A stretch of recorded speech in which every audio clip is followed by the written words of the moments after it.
give in to the lesser fight. My body aches to be satisfied. Selanjutnya di sini saya akan menjelaskan mengenai analisa ruang. Jadi seperti yang kita ketahui sebelumnya bahwa tujuan dari analisa ruang sendiri ini adalah untuk mengetahui seberapa besar kebutuhan lahan atau ruang yang dibutuhkan oleh si penggunanya nanti. Nah, agar aktivitas-aktivitas yang telah direncanakan bisa berjalan dengan baik dan sesuai dengan rencana. Nah, di sini kita bisa lihat di sini sekitar sini. Di situ kita bisa lihat bahwa itu adalah hasil dari analisa kelompok kami. Nah, dimana di situ kami membagi atas 4 pengunjung. Yang pertama yang garis merah dihususkan untuk peserta, yang garis kuning dihususkan untuk pengunjung, yang biru dihususkan untuk pelatih, dan yang hijau dihususkan untuk pengelola.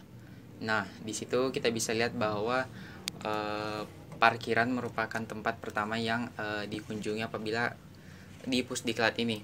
Nah, dari parkiran ini keempat-empatnya bisa langsung masuk di entrance-nya. Nah, setelah dari entrance, keempat-empatnya diberikan sirkulasi lagi ke lobby. Nah, dari lobby ini kita bisa lihat bahwa ada beberapa ruang yang bisa diakses langsung dari lobby ini. Nah, tapi ada sedikit perbedaan di sini bahwa tidak semua dari keempat-empatnya bisa memasuki atau memiliki akses ke ruang tersebut. Nah, seperti contohnya di kamar tidur ini, kita bisa lihat bahwa pengunjung tidak bisa masuk karena menurut kami pengunjung itu dikhususkan hanya di lobi saja, karena kamar tidur ini merupakan tempat yang semi private. Nah, terus yang kedua di situ ada resepsionis yang mana hanya bisa diakses oleh peserta dan pengunjung, karena menurut kami resepsionis ini hanya dibutuhkan oleh peserta dan pengunjung untuk kebutuhan kegiatan di tempat tersebut. Terus dari resepsionis itu bisa terhubung langsung ke lounge yang hanya dikhususkan buat pengunjung. Nah, di sebelahnya kita bisa lihat juga ada restoran yang mana keempat-empatnya bisa diakses langsung. Terus yang keempat ada toilet yang keempat-empatnya juga bisa mengakses langsung toilet tersebut, yang mana dari toilet tersebut bisa diakses pula masjid dari tempat pusat diklat ini. Terus nah, dari lobby ini kita bisa langsung mengakses tempat ruang kerja. Nah, ruang kerja ini bisa diakses juga langsung dari kamar tidur peserta. Dari kamar tidur. Nah, di sini kita bisa lihat bahwa ruang kerja ini ada beberapa ruang lagi yang bisa diakses. Tapi lagi-lagi tidak semuanya bisa mengakses ruang tersebut. Yang pertama kita bisa lihat ruang meeting. Ruang meeting ini menurut kami hanya dikhususkan untuk pengelola karena peserta dan pelatih tidak membutuhkan ruang meeting. Karena pastinya pengelola membutuhkan ruang yang khusus untuk membahas segala hal mengenai kegiatan di Pusdiklat ini. Terus di sini kita bisa lihat juga ruang fotokopi yang hanya dikhususkan untuk peserta. Terus perpustakaan bisa diakses ketiga-tiganya. Dan ballroom ini hanya untuk peserta dan pelatih, karena menurut kami di ballroom inilah tempat dari pusat dari kegiatan dari diklat ini. Nah, di situ juga kita bisa lihat bahwa lapangan tidak bisa diakses oleh pengelola. Kenapa? Karena menurut kami pengelola tidak perlu untuk terjun langsung ke lapangan, yang mana lapangan ini dikhususkan hanya untuk peserta dan pelatih saja. Sekian, terima kasih. Oke, selanjutnya saya akan membahas tentang zoning. Zoning ini terdiri dari 3, yaitu public, semi public, dan private. Public saya tandai dengan warna merah, semi public saya tandai dengan warna biru, private saya tandai dengan warna hijau. Yang pertama saya akan membahas tentang public. Ada beberapa ruangan di zona public ini. Yang pertama parkir, entrance, lobby, restoran, toilet, masjid, resepsionis, dan lain-lain. Kenapa saya jadikan ruangan publik? Karena semua orang dapat memasuki ruangan tersebut, seperti pengunjung, peserta, dan lain-lain. Yang kedua ada semi publik yang saya tandai dengan warna biru. Kenapa saya tandai dengan warna biru? karena hanya orang-orang tertentu yang dapat masuk ini, seperti peserta, pelatih, dan petinggi. Ada beberapa orang di semi publik ini seperti ruang kerja, fotokopi, lapangan, ballroom, dan perpustakaan. Selanjutnya saya akan membahas tentang prepat yang saya tandai dengan warna hijau. Mengapa saya tandai dengan warna hijau? Karena orang-orang yang mempunyai ruang tersebut yang boleh masuk, seperti kamar tidur dan ruang meeting. Kamar tidur ini nantinya dibagi menjadi beberapa, yaitu seperti kamar tidur peserta, pelatih, dan petinggi. Dan ada ruang meeting. Ruang meeting ini hanya digunakan untuk petinggi-petinggi yang nantinya akan rapat di tempat meeting tersebut. Rahma, saya akan menjelaskan kegiatan-kegiatan apa saja yang terdapat di dalam gedung Pusdikat ini. Pada gambar bisa dilihat terdapat 4 warna panah yang berbeda, yaitu warna merah, orange, biru, dan hijau, di mana panah berwarna merah adalah kegiatan yang dilakukan oleh peserta. Panah berwarna orange adalah kegiatan yang dilakukan oleh pengunjung atau orang umum yang memiliki kepentingan di gedung Pusdikat tersebut.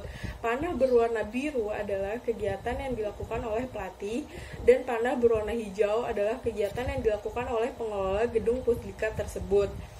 Pertama, saya akan menjelaskan secara umum apa saja kegiatan yang terdapat di dalam gedung Pusdikat ini, yaitu semua orang, baik peserta, pengunjung, pelatih, dan pengelola dapat memarkirkan kendaraannya di area parkir, lalu mereka datang melalui entrance menuju ke tempat berorientasi atau registrasi. Dari sana mereka bisa melakukan kegiatan makan, belanja, buang air, ibadah, menunggu, istirahat, memasak, dan bekerja. Dari tempat bekerja, mereka bisa melakukan kegiatan meeting, fotokopi, membaca, dan seminar. Untuk lebih detailnya, saya akan menjelaskan kegiatan yang bisa dilakukan oleh pengunjung. Yang pertama, mereka dapat memarkirkan kendaraannya, lalu datang menuju tempat orientasi. Dari tempat orientasi tersebut, mereka dapat menunggu, lalu makan, belanja, ibadah, dan buang air di toilet umum yang terdapat di gedung Pusdikat ini. Lalu kegiatan apa saja yang bisa dilakukan oleh peserta? Pertama, mereka datang lalu ke tempat orientasi atau registrasi, lalu mereka bisa menunggu. Dari tempat orientasi atau registrasi mereka dapat menuju tempat bekerja, yaitu untuk seminar, belajar, atau membaca. Lalu mereka bisa melakukan fotokopi, dan setelah itu mereka dapat istirahat, melakukan makan atau ibadah. Dari tempat bekerja, di situ terdapat mereka bisa melakukan olahraga di lapangan gedung Pusdikat ini. Assalamualaikum warahmatullahi wabarakatuh. Nama saya Hilman. Selanjutnya saya akan menjelaskan mengenai analisa kegiatan pelatih. Pertama-tama, dimulai dari kedatangan seorang pelatih. Kedatangan seorang pelatih ini, jika memang dia membawa satu kendaraan, dia bisa memarkirkan kendaraannya terlebih dahulu. Tetapi jika dia tidak membawa satu kendaraan, dia lebih bisa langsung masuk ke orientasi dan melakukan pengabsenan dirinya. Nah, sebelum dia bekerja, dia bisa melakukan kegiatan sebagai berikut, seperti makan, ibadah, dan buang air. Nah, setelah itu barulah dia bisa mulai pekerjaannya. Dalam pekerjaan ini terdapat bagian-bagiannya. Pertama, dia bisa menghadiri suatu rapat. Kedua, dia bisa menghadiri seminar. Ketiga, dia bisa mengajar peserta. Dan yang terakhir ini olahraga. Nah, dalam pekerjaannya ini, jika dia memang sudah menyelesaikan pekerjaannya ini, dia bisa mengistirahatkan dirinya. Baru dari istirahat dirinya ini bisa menjalankan perjalanan pulangnya. Nah, yang selanjutnya ini ada analisa kegiatan pengelola. Pertama-tama dimulai dari kedatangan seorang pengelola. Nah, kedatangan seorang pengelola ini, jika dia membawa suatu kendaraan, dia bisa memarkirkan kendaraannya terlebih dahulu. Tetapi jika dia tidak membawa suatu kendaraan, dia bisa langsung masuk ke orientasi dan melakukan pengabsenan pekerjaannya. Sebelum dia bekerja, dia bisa melakukan kegiatan sebagai berikut, seperti makan, ibadah, dan buang air. Nah, baru setelah itu dia bisa mulai pekerjaannya. Nah, dalam pekerjaannya ini tentulah berbeda dengan seorang pelatih. Pertama-tama, dia bisa mengadakan suatu rapat jika dibutuhkan. Yang kedua ini dia mengelola gedung. Nah, setelah itu, jika memang dia sudah menyelesaikan suatu pekerjaannya, baru dia bisa mengistirahatkan dirinya. Nah, dari istirahat dirinya ini, baru dia bisa menjalankan perjalanan pulangnya. Nah, selanjutnya ada analisa kegiatan housekeeping. Pertama-tama dimulai dari kedatangan seorang housekeeping.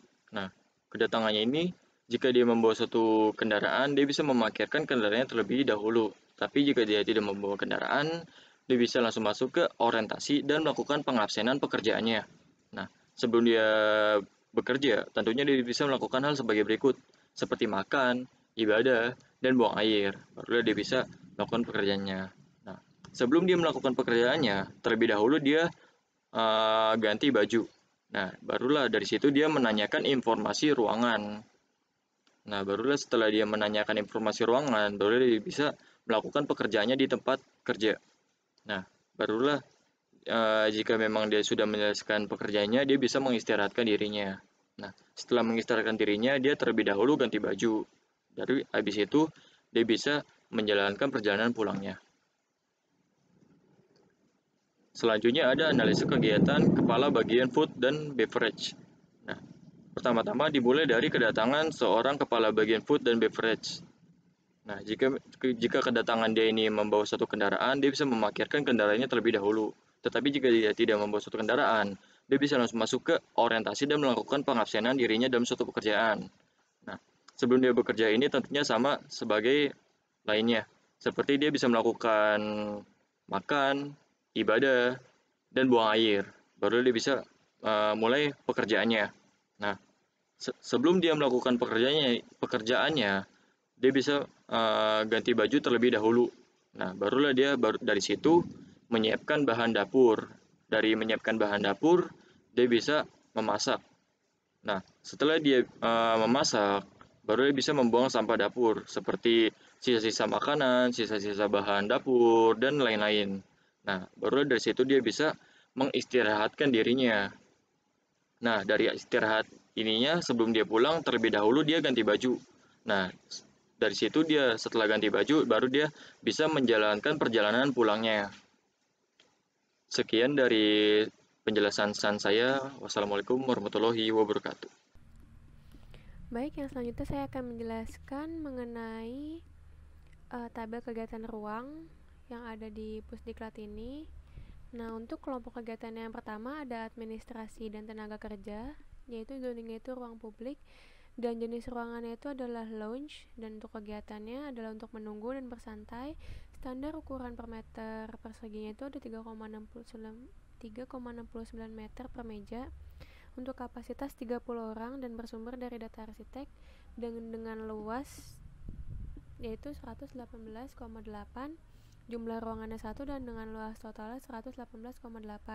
Lalu yang kedua ada semi publik, yaitu jenis ruang resepsionis untuk kegiatan registrasi, dan untuk ukuran standar ruangnya itu 3x4 atau 12 meter per ruang, untuk kapasitas 3 orang dan bersumber dari diri sendiri dengan luas 12 meter dan jumlah ruangannya 1 dan dengan total luasnya 12 meter persegi.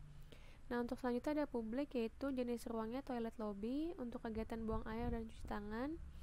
Standar ukurannya itu 0,85 dikali 3,15 yaitu 2,67 meter persegi per bilik dan dengan kapasitas 5 toilet laki-laki dan 5 toilet perempuan, bersumber dari data arsitek dan dengan luasnya itu 26,7, jumlah ruangnya 1 dan dengan luas totalnya 26,7 meter persegi. Nah, selanjutnya ada untuk ruang privat, yaitu ruang kerja general manager dan fungsinya itu untuk mengolah data atau kegiatan mengolah data dengan standar ukurannya 13,4 per meter persegi per ruang untuk kapasitas 1 orang, bersumber dari data arsitek dan luasnya itu 13,4, jumlah ruangannya ada 4 dan dengan luas totalnya yaitu 53,6. Nah, lalu ada ruang private. Nah, ruang private ini jenis ruangnya yaitu ruang kerja Kaabak dan kegiatannya mengolah data juga. Standar ukurannya 13,4 meter persegi per ruang untuk kapasitas 1 orang, bersumber dari data arsitek, dan luasnya itu 13,4, jumlah ruangannya 4, menjadi luas totalnya yaitu 53,6 meter persegi. Nah, selanjutnya ada ruang private lagi, yaitu ruang kerja staff, kegiatannya mengolah data. Standar ukurannya 4,46 meter persegi per ruang, kapasitas untuk 1 orang, bersumber dari data arsitek, dengan luas 4,46 meter persegi dan jumlah ruangnya 6, dengan luas totalnya yaitu 26,76 meter persegi. Lalu selanjutnya masih ada ruang private, yaitu toilet ruang kerja.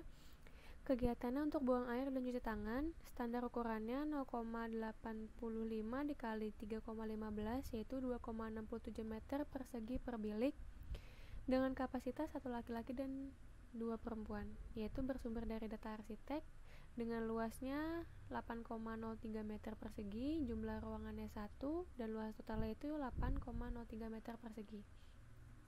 Selanjutnya ada ruangan semi private, yaitu jenis ruangnya pantry administrasi. Kegiatan untuk mempersiapkan minum. Standar ukuran ruangnya yaitu 2,5 kali 2, yaitu 5 meter persegi per ruang, dengan kapasitas 2 orang, bersumber dari data arsitek, dan luasnya 5 meter persegi, jumlah ruangnya 1, dengan luas totalnya 5 meter persegi. Lalu selanjutnya ada ruang private, yaitu ruang ganti karyawan. Nah, kegiatannya ini untuk istirahat dan ganti baju. Standar ukurannya itu 30 meter persegi per ruang, untuk kapasitas 20 orang, bersumber dari diri sendiri. Luasnya yaitu 30 meter persegi. Untuk jumlah ruangnya itu 1 dan luas totalnya 1. Dan luas totalnya itu 30 meter persegi. Lalu ada fasilitas menginap. Kita sudah masuk, tadi kan administrasi dan tenaga kerja, sekarang kita masuk ke fasilitas menginap. Nah, untuk yang pertama, zoningnya itu private. Hampir semua fasilitas menginap itu zoningnya private. Nah, yang pertama ada kamar tidur peserta, kegiatannya untuk istirahat. Standar ukurannya 3x8, yaitu 24 meter persegi per ruang, untuk kapasitas 2 orang, bersumber dari data arsitek, dengan luas 24 meter persegi, dan jumlah ruangannya ada 125 ruang, dengan luas total 3000 meter persegi. Lalu ada selanjutnya masih zoningnya private, yaitu kamar tidur VIP, kegiatannya untuk istirahat. Standar ukurannya 30 meter persegi per ruang, dengan kapasitas untuk 2 orang, dan bersumber dari diri sendiri. Luasnya yaitu 30 meter persegi, dan jumlah ruangnya 10, dengan luas total 300 meter persegi.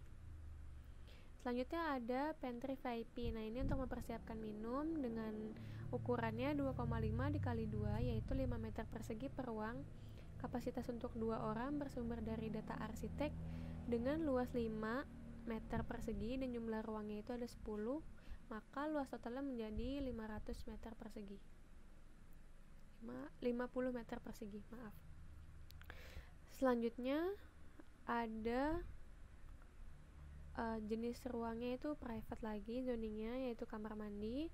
Untuk kegiatannya yaitu untuk MCK, dengan standar ukurannya 2,25 dikali 1,70, yaitu totalnya 3,82 meter persegi per ruang, dengan kapasitasnya yaitu untuk 1 orang, dan bersumber dari data arsitek, dengan luasnya menjadi 26,7 dan jumlah ruangnya 125. Lalu selanjutnya ada kamar mandi VIP, yaitu kegiatannya untuk MCK. Standar ukurannya 2,35 dikali 2,15, yaitu 5,05 meter persegi per ruang, dengan kapasitas untuk 1 orang, sumber dari data arsitek, dengan luas 5,05 meter persegi per ruang, dan jumlah ruangnya itu 10.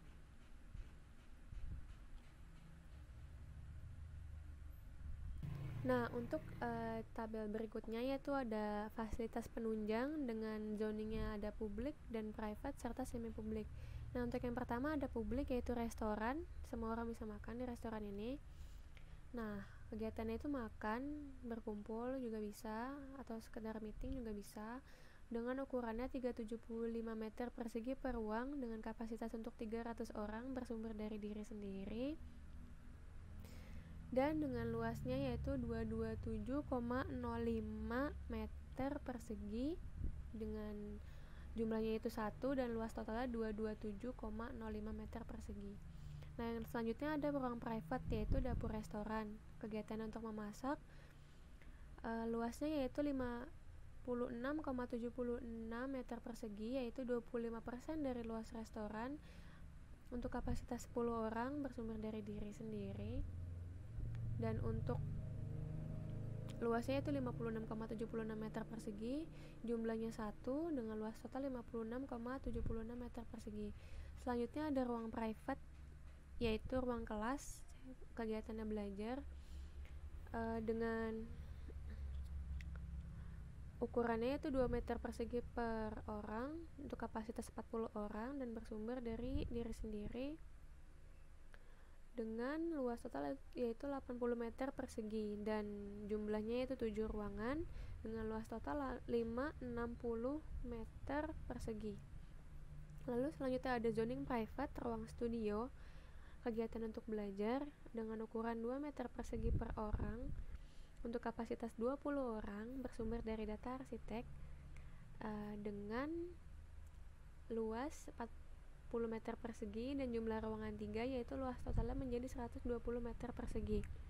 Lalu selanjutnya masih ada ruang private yaitu ruang workshop, kegiatan untuk seminar atau meeting dengan ukurannya 2 meter persegi per orang untuk kapasitas 20 orang bersumber dari data arsitek dan dengan luasnya total menjadi 40 dengan jumlah ruang 3 menjadi 120 meter persegi. Lalu selanjutnya ada masih ruang private yaitu ruang ballroom, di mana kegiatannya itu yaitu untuk pertemuan dengan ukuran 1,1 meter persegi per orang dengan kapasitas ballroomnya yaitu 300 orang bersumber dari diri sendiri dengan luas total yaitu 330 meter persegi dengan jumlah ruang ballroomnya 1 dan dengan luas totalnya 330 meter persegi. Nah, selanjutnya ada masih private zoningnya yaitu meeting room. Nah, meeting room ini dia untuk rapat dengan ukuran 7,5 meter persegi per orang untuk kapasitas 6 orang bersumber dari diri sendiri dengan luas total menjadi 45 meter persegi. Nah, untuk jumlah ruangnya sendiri terdapat 3 ruang meeting dengan luas total 135 meter persegi. Lalu ada function room, masih zoning private. Nah, function room ini bisa berfungsi sebagai ruang pameran dengan ukurannya 1,2 meter persegi per orang untuk kapasitas 150 orang bersumber dari diri sendiri. Luasnya menjadi 180 meter persegi. Untuk jumlah ruangnya sendiri terdapat 3 ruangan dan dengan luas total 540 meter persegi. Lalu selanjutnya ada convenience store yaitu kegiatan belanja dengan ukuran 200 meter persegi bersumber dari data arsitek dengan luas total 200 dan jumlah 1 menjadi luas totalnya 200 meter persegi. Selanjutnya ada ruang ibadah atau musola. Nah, kegiatannya itu yaitu untuk ibadah atau sholat dengan ukurannya 2 meter persegi per orang dengan jumlah total kapasitasnya 100 orang bersumber dari diri sendiri dan ini menjadi 200 meter persegi luasnya dan jumlah ruangannya itu 1 dengan luas total 200 meter persegi. Selanjutnya ada semi public yaitu ruang kesehatan. Nah, ini untuk penanganan kesehatan. Untuk ukurannya sendiri 30 meter persegi per ruang dengan kapasitas untuk 5 orang bersumber dari diri sendiri dengan luas menjadi 30 meter persegi dan dan jumlah ruangannya yaitu 1 dengan luas total 30 meter persegi. Selanjutnya ada ruang private yaitu ruang binatu. Nah, ini untuk kegiatan mencuci dan untuk ukuran ruangnya yaitu 6x6 yaitu 36 meter persegi per ruang untuk kapasitas kurang lebih 10 orang bersumber dari data arsitek Dan untuk luas totalnya itu 36 meter persegi dan untuk jumlah ruangnya itu 1. Lalu luas totalnya yaitu 36 meter persegi. Selanjutnya kita beralih ke fasilitas olahraga, yaitu yang pertama ada lapangan basket. Nah, untuk hampir semua fasilitas olahraga ini itu semi publik. Karena mungkin bisa saja orang menyewa fasilitas olahraga ini meski dia bukan termasuk dari peserta didik Pusdiklat tersebut. Nah, untuk yang pertama ada lapangan basket. Kegiatan untuk bermain basket ukurannya 26 x 14, yaitu 364 meter persegi, kurang lebih untuk kapasitas 6 orang bersumber dari data arsitek, dan dengan luas total 364 meter persegi dengan jumlah 1 dan luas total 364 meter persegi. Lalu ada lapangan badminton, yaitu untuk bermain badminton dengan ukuran 15 x 8, yaitu 120 meter persegi untuk kapasitas 6 orang bersumber dari data arsitek, dan menjadi luas total yaitu 120 meter persegi dan jumlahnya 1. Lalu ada lapangan voli, yaitu kegiatan untuk bermain voli dengan ukurannya 18 x 19, yaitu 342 meter persegi untuk kapasitas 6 orang bersumber dari data arsitek, dan dengan luas total 342 meter persegi dan jumlah ruangnya yaitu 1. Lalu ada jogging track ini untuk jogging kegiatannya. Untuk lebarnya sendiri itu 2 meter, muat untuk 2 orang, untuk kapasitas 2 orang. Nah, bersumber dari diri sendiri. Lalu ada kolam renang seperempat olimpik, yaitu kegiatan untuk berenang yang ukurannya 25 x 12,5, yaitu 312,5 meter persegi dengan kapasitas 7 orang, dan ini bersumber dari standar FINA dengan luas total yaitu 312,5 meter persegi dan jumlahnya 1. Lalu ada kamar mandi atau ruang ganti, kegiatan untuk MCK dengan ukuran 0,85 x 3,15, yaitu 2,67 meter persegi per bilik dengan kapasitas 5 laki-laki dan 5 perempuan, bersumber dari data arsitek dan dengan luas total 26,7. Untuk jumlah toilet ini sendiri ada 2 dengan luas total 53,4 meter persegi. Lalu ada gym. Nah, gym ini untuk kegiatannya olahraga, ukurannya 8 x 5, yaitu 40 meter persegi per ruang untuk kapasitas 20 orang, bersumber dari data arsitek dengan luas total yaitu 40 meter persegi dan jumlah ruangnya yaitu 1. Lalu untuk tabel yang terakhir ada fasilitas pengelola. Nah, untuk fasilitas pengelola ini zoningnya private dan ruangnya itu unit tinggal pengelola. Kegiatannya untuk istirahat dengan ukuran ruangnya 48 meter persegi untuk kapasitas 2 orang bersumber dari diri sendiri dengan luas total 48 meter persegi dan jumlah ruangannya 1.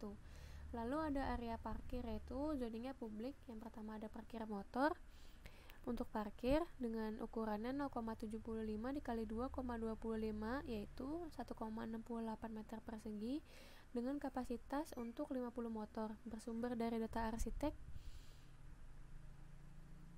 dan dengan luasnya menjadi 1,68, jumlahnya 1, menjadi luas total 84 meter persegi.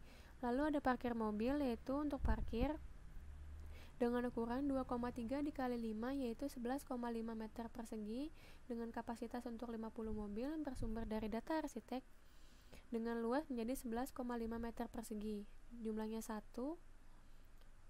dan menjadi luas totalnya yaitu 575 meter persegi. Nah, lalu untuk parkir bis, untuk kegiatannya yaitu untuk parkir dengan ukurannya 2,5 x 12, yaitu 30 meter persegi dengan kapasitas untuk 5 bis, bersumber dari data arsitek, dan untuk luas totalnya menjadi 30 meter persegi dengan jumlah 1. Nah, untuk maintenance itu semuanya zoningnya private.